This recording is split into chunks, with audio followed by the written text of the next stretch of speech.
welcome to Randomist History. Make sure to like, comment, and subscribe. A learned man, my child, a learned man and a lover of his country. This is how Augustus described Cicero when he found his grandson reading one of his books. I highly doubt Cicero would debate this description of himself, so let's learn about what gave him such a narcissistic opinion as we discuss the Catiline conspiracy. Before I start, I'll say that my sources have primarily been Cicero's orations on Catiline and Sallust's De Catiline Conspiratione, or The Conspiracy of Catiline in English. But to understand what was really going on here, it's crucial to put Roman society and its politics under a microscope. Sallust gives us these details as he actually lived through this event and describes a city riddled with corruption and obsessed with wealth, power, and ambition. Sallust says that men were no longer the Stoics that they used to be, and he even implicates himself among the corrupt politicians just to prove how bad it really was. It's hard to take the ancient sources seriously as they're seriously biased, but they all agree no one debauchered quite as hard as Catiline.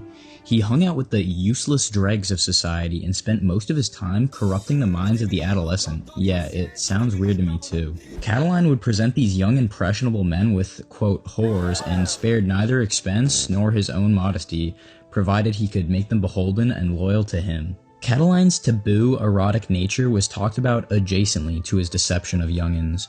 He would host people at his house and sleep with people of all ages, interpret that how you will. As an adolescent himself, he committed unspeakable acts of illicit sex with a noble maiden and a priestess of Vesta who were supposed to be virgins. Another accusation thrown at Catiline is he almost certainly killed his son to marry one Aurelia Orestia. Now that we know what kind of person we're dealing with, let's talk about the first Catilinarian conspiracy. It's interesting to note that this isn't taken as fact by pretty much any modern historian, and while some of these events may have happened, Catiline's involvement is shaky at best. Here's the summary. The two elected consuls of 65 BC, Publius Atronius and Publius Cornelius Sulla, lost their position over convictions of bribery, so they were replaced by Lucius Aurelius Cotta and Lucius Manlius Torquatus. Catiline was disqualified from the elections due to his trial of extortion. After this sour incident, Catiline, Atronius, and some other demagogue named Gnaeus Calpurnius Piso planned to assassinate the sitting consuls on January 1st, the day they took office, kill some other senators, and have Catiline and Atronius take the consulship themselves. Now that the so-called first Catilinarian conspiracy has been glossed over and will never be talked about again on this channel, let's turn to the man who would soon become Catiline's biggest monkey wrench, Cicero. I may have made the Arpinum-born man look bad earlier, but his self-promoting attitude was well-earned because the content of his character was genuinely impressive. Cicero's public defense of Sextus Roscius and his prosecution of Gaius Verus skyrocketed his fame as not only an orator, but a seeker of truth and a politician. He became a master of dropping these bombshells with perfect timing, something we'll see come up again in the second Catilinarian conspiracy. These skills were essential because no one in his family had ever been consul before, and to reach that spot, he would need to be a novus homo, or new man in English, meaning the first in his family to reach the Republic's highest office. In Rome's political world, that was a major disadvantage and made Cicero a huge underdog in his rise. Remember when I said Arpinum born, meaning born in Arpinum and not Rome? His political enemies used this against him ferociously, making him a risky bet for the conservatives to back, though they didn't really have any better options. Finally, in the elections for the consulship of 63 BC, after using his oratorical skills to ruthlessly attack his opponents, Catiline and Gaius Antonius Hybrida, the uncle of Mark Antony by the way, Cicero won, and he wore armor to the elections. I was the knight in shining armor in your movie. But why? Why would he do that? This was actually a calculated move against Catiline. Cicero had sources claiming Catiline was plotting violence, so the armor was both a precaution and a public spectacle, saying that he was the protector of Rome. It was also highly unusual. Armor wasn't really something that you just threw on under your toga every day. If you didn't know, only 2 people could be elected for the consulship, and 3 were running. Cicero came in first, but who would take second place, Catiline or Antonius? Based on context clues, you can probably guess. Catiline was pushed out of the race largely because Cicero focused his relentless attacks on him, and also because Catiline had been one of Sulla's supporters during his dictatorship and his bloody proscriptions. The public hadn't forgotten. Catiline ran again in the summer of 63 BC and, go figure, lost again. This time would be different though. He began openly plotting violence. His ally Gaius Manlius started raising troops in Etruria, and a secret meeting was held in the home of Marcus Porcius Laeca. There, conspirators planned to assassinate Cicero, set fire to Rome, and overthrow the government, amongst other things. Cicero started to hear about an army forming in Etruria and called a Senate meeting. The Senate passed the Senatus Consultum Ultimum, the final act, granting Cicero and Antonius full powers to protect the Republic by any means necessary. On November 7th, two men sent by Catiline came to Cicero's house with murderous intent, but his guards refused all entry. Roman houses were usually open to the public, so why were there guards there? One of the conspirators, Quintus Curius, had told his mistress Fulvia about the plot. Fulvia in turn told Cicero's wife Terentia, who then obviously told Cicero. Armed with this new information, Cicero went to the Senate, and Catiline himself attended. When he sat down, every other senator moved away from him. It was embarrassing. Cicero stood and, instead of addressing the Senate, turned to Catiline directly. When, O Catiline, do you mean to cease abusing our patience? How long is that madness of yours still to mock us? When will there be an end to this unbridled audacity of yours, swaggering about as it does now?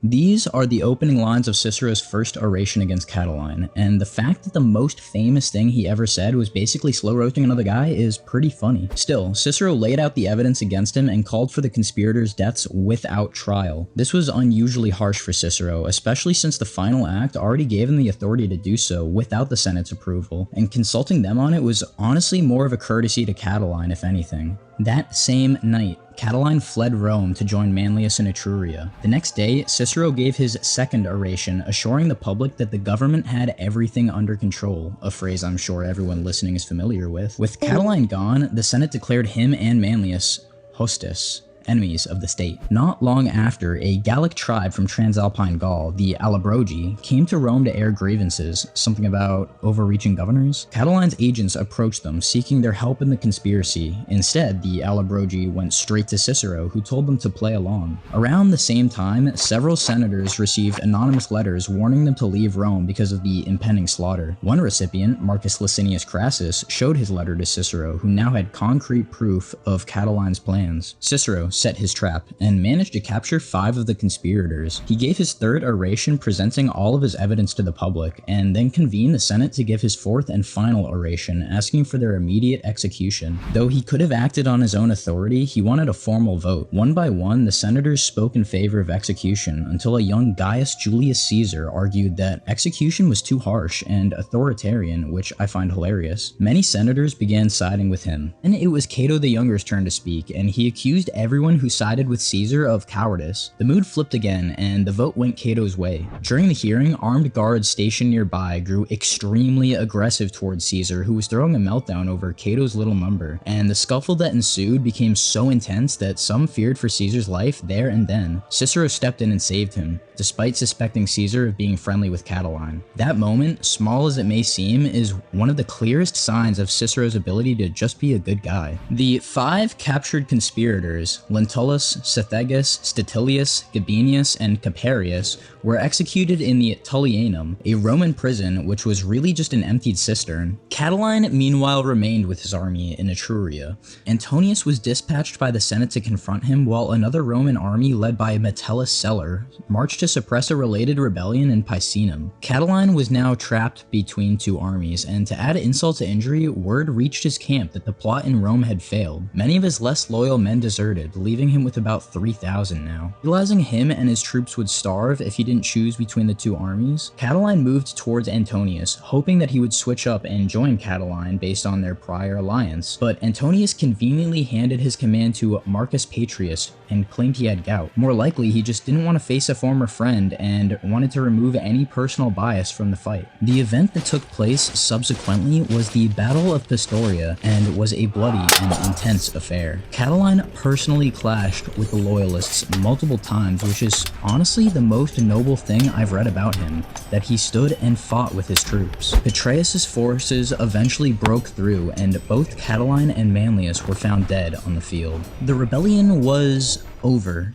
Rome had peace once more, at least for now. Cicero's fame soared, and the Senate named him Pater Patre, father of the fatherland, something he never let anyone forget. His decision to execute the conspirators without trial would come back to haunt him later, but for the moment, he could rest easy knowing that he had exposed the Catalan-Aryan conspiracy to the world and saved the Roman Republic.